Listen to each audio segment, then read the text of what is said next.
খ্রিস্টতে আমার প্রিয়জনেরা, আজকের পাঠ মথে লিখিত সুসমাচার 11 অধ্যায় 28 পদ। শান্তির জন্য আহ্বান।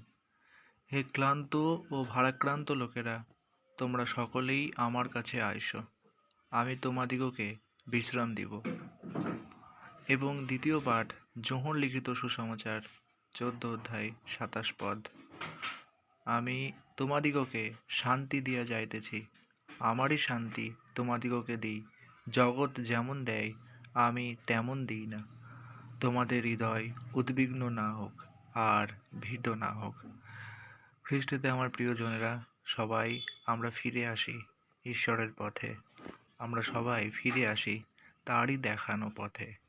এই পৃথিবীর যে লোভনীয় পথ বা প্রলোভনের পথ, সেই পথ কিন্তু আমাদের বিপদে নিয়ে যাবে। কেউ কিন্তু আমাদের বাঁচাবে না। যা কিছু আমরা অন্ধকারে করি অপরাধ, সেগুলো কিন্তু প্রকাশ্যে নিয়ে আসা হবে। তাই সকলেই যেন আমরা সাবধান হই। আমেন।